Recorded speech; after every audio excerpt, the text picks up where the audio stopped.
ارے ظالموں، ہم غیر ملکی نہیں ہیں، ہم بائی چانس انڈین نہیں بلکہ بائی چوائس انڈین ہیں۔ نہ تیرا ہے نہ میرا ہے، یہ ہندوستان سب کا ہے۔ نہ تیرا ہے نہ میرا ہے، یہ ہندوستان سب کا ہے۔ نہ سمجھی گئی اگر یہ بات کا نقصان سب کا ہے۔ جو اس میں مل گئی ندیاں وہ دکھلائی نہیں دیتی، جو اس میں مل گئی ندیاں وہ دکھلائی نہیں دیتی، مہاساگر بنانے میں مگر احسان سب کا ہے۔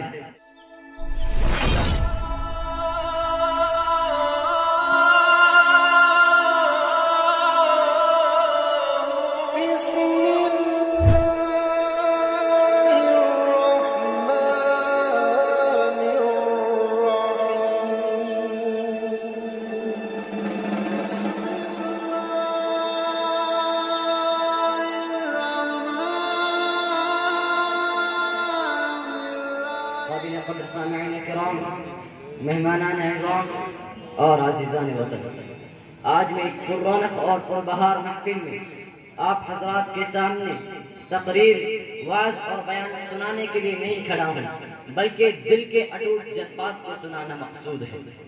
میں اس خواب کو سنا رہا ہوں جو شرمندہ تعبیر کا منتظر ہے، اس داستان کو سنا رہا ہوں جس کو شہداء اسلام اور مفکرین قوم و ملت نے خون جگر سے مستتر کیا تھا۔ شہدائیان رسالت کے پروانوں، کون ناواقف ہے اس بات سے کہ آج وطن عزیز ہندوستان میں مسلمانوں کو حکمراں طبقہ اور اس سے وابستہ انتہا پسند تنظیموں کی جانب سے عجیب و غریب صورتحال کا سامنا ہے۔ ایسا محسوس ہوتا ہے کہ ہمارے حکمراں طاقت کے نشے میں ہوش و حواس کھو چکے ہیں اور یہ سمجھ بیٹھے ہیں کہ ان کا اقتدار لازوال ہے۔ ان کی وہی منطق ہے جو آج سے صدیوں پہلے قوم عاد کی منطق تھی۔ قوم عاد اذعان و غرور میں مبتلا تھی، من اشد منا قوہ، کہ ہماری طرف طاقت اور قوت والا کون ہے، بھلا ہمیں کون مغلوب کر سکتا ہے۔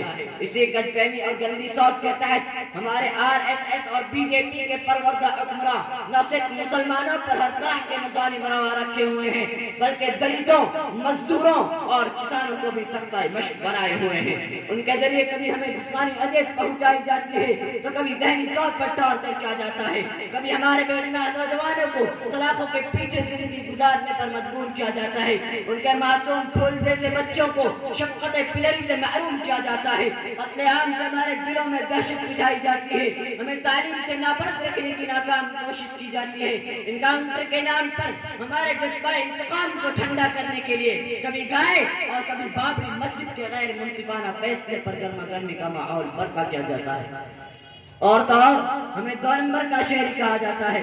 آئینی قوانین اور مسلم پرسنل لا میں مداخلت کر کے ہم سے کہا جا رہا ہے کہ اے مسلمانوں، یا تو اکثریتی طبقہ میں جذب ہو کر موچی اور بھنگی کی زندگی گزارو یا اپنے وجود سے ہاتھ دھو بیٹھو، جبکہ اس پیارے چمن کے باغباں اہل اسلام ہیں، ہم ہی نے پھانسی کے پھندے کو چون کر اس گلستہ کی آب پاشی کی تھی اور ہندوستان کو آزادی کی راہ دکھلائی تھی، لیکن آج تم ہمیں غیر ملکی کہتے ہو، آج تم ہمیں پاکستانی کہتے ہو۔ ارے ہم غیر ملکی نہیں ہیں، ہم بائی چانس انڈین نہیں بلکہ بائی چوائس انڈین ہیں۔ نہ تیرا ہے نہ میرا ہے، یہ ہندوستان سب کا ہے۔ نہ تیرا ہے نہ میرا ہے، یہ ہندوستان سب کا ہے۔ نہ سمجھی گئی اگر یہ بات کا نقصان سب کا ہے۔ جو اس میں مل گئی ندیاں وہ دکھلائی نہیں دیتی، جو اس میں مل گئی ندیاں وہ دکھلائی نہیں دیتی، مہاساگر بنانے میں مگر احسان سب کا ہے۔ ارے غیور مسلمانوں، آج اپنے ہی تعمیر کردہ مسکن میں ہمیں دھمکی دی جا رہی ہے۔ اس حکومت نے تو دھارا 370 کی تنسیخ سے بھی ہمیں مجروح کیا، کبھی ٹرپل طلاق بل پر اپنی توانائی کو جتلایا گیا تو کبھی حلالہ اور تعدد ازدواج پر، اور اس طرح کے شرعی قوانین کو تبدیل کرنے اور اسلامی تعلیمات کے مطابق نکاح و طلاق سے روکنے کی کوشش کی جا رہی ہے، اور اب NRC اور MSP جیسے کالے قوانین کو نافذ کرنے سے پورا ملک بوکھلایا ہوا ہے۔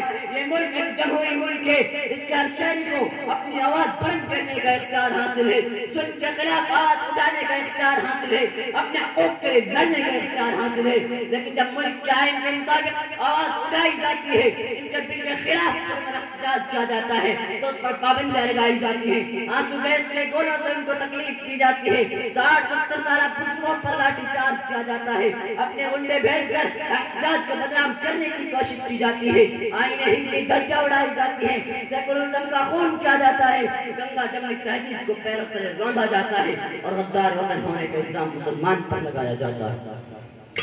قدم جب بھی اٹھایا ملک کو ذیشان لکھا ہے، ستم سہ کر بھی ہم نے پیار کا عنوان لکھا ہے۔ بھری نفرت کی نظروں سے ہمیشہ دیکھنے والوں، ہمارے دل میں جا کر صرف ہندوستان لکھا ہے۔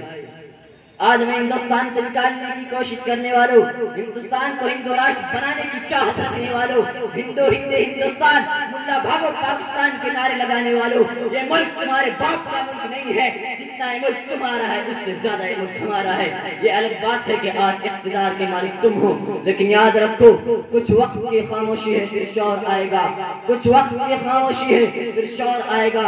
تمہارا تو صرف وقت آیا ہے جناب، ہمارا دور آئے گا انشاءاللہ۔ وما علینا الا البلاغ۔